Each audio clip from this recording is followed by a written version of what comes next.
Good morning student, class 6। बेटा आपका विषय है हिंदी फर्स्ट। और बेटा कल हम आपको चैप्टर 3 पेज संख्या बेटा 16 हमने आपको पढ़ा दिया था। इसका बेटा नेक्स्ट चैप्टर पेज संख्या है बेटा 17।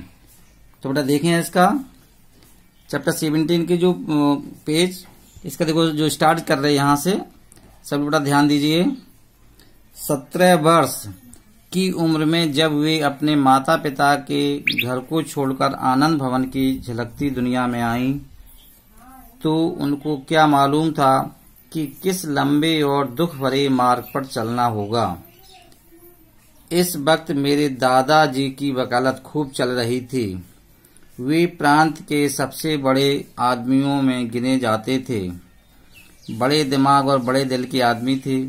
शौकीन तबीयत के, खूब कमाते थे और खर्चते भी थे।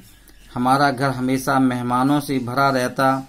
तरह तरह के लोग, बड़े बड़े अफसर, लेखक, कवि, अंग्रेज और हिंदुस्तानी भी रोज दावतें होती और दादाजी की खुशी से घर गूंज उठता। घर के 2 हिस्से थे। एक तरफ अंग्रेजी तरीके के बैठने और खाने के कमरे और दूसरी तरफ देसी तरीके के। रोज दोनों तरह के खाने बनते। मेरी फूफी की मैट्रन अंग्रेज थी और हमारा ड्राइवर भी एक अंग्रेज मिस्टर डिक्सन था। कश्मीरी घरों में औरतें पर्दा नहीं करती और मेरी दादी भी विलायत घूम आई थी। घर की संभाल और मेहमानदारी का बोझ अधिकतर मां पर था। नए तरीके सीख रही थी कि जिंदगी पलट गई और सारा परिवार जोरों से कांग्रेस के आंदोलन में भाग लेने लगा। जेल की यात्राएं तथा अनेक कठिनाइयां शुरू हुईं।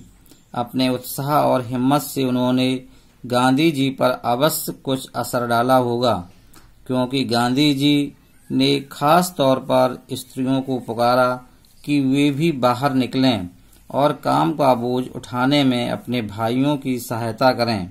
मां अपने बचपन का प्रण नहीं भूली थी। जीवन भर गांधी जी के साथ जहां जाती, औरतों को पर्दे से निकालने का प्रयत्न करती और समझाती कि अपने अधिकारों के लिए वे कैसे लड़ें। उनके कहने से हजारों औरतें कांग्रेस का काम करने लगीं। मां को अब बीमारी घेर रही थी, तब भी वे वॉलंटियर बनी और काम करती रहीं। बाद में जब नेता गिरफ्तार होने लगे तो वे और जोरों से काम करने में जुट गईं और इलाहाबाद शहर तथा जिले का संगठन अपने ऊपर इस बल और दृढ़ता से उठाया कि सब दंग रह गए।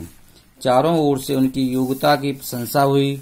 उनके पति जवाहरलाल और ससुर मोतीलाल जी तो फूले नहीं समाये, लेकिन सबके मन में चिंता थी, क्योंकि उनकी सेहत आहिस्ता आहिस्ता टूट रही थी।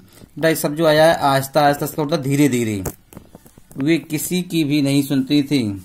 सन 1930 में वे कारकाड़ी की सदस्या बनाई गईं और थोड़े दिन बाद ही गिरफ्तार कर ली गईं।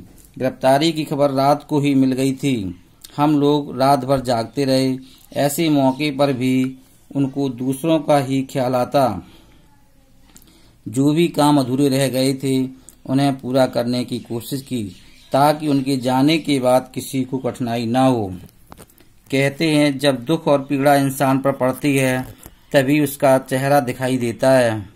जो कमजोर होते हैं उनको दुख तोड़कर दबा देता है, लेकिन जो बहादुर होते हैं वे उस दुख से सीख लेकर आगे बढ़ जाते हैं और उनमें छिपी हुई ताकत और स्वाभाविक सौंदर्य चमक उठता है। कमला जी ऐसी ही थी। डांटती तो वे कभी नहीं थी, न ऊंची आवाज में बोलती थी, लेकिन उनका प्रभाव ऐसा था कि जो वे कहती थी वही होता था। हमारे यहाँ पंडित मदन मोहन मालवीय जी के भतीजे संस्कृत पढ़ाने आते थे। वे माँ का बहुत आदर करते और उनसे डरते भी थे। मुझे आश्चर्य होता था कि इतनी मधुर दुबली पतली औरत से डर कैसा।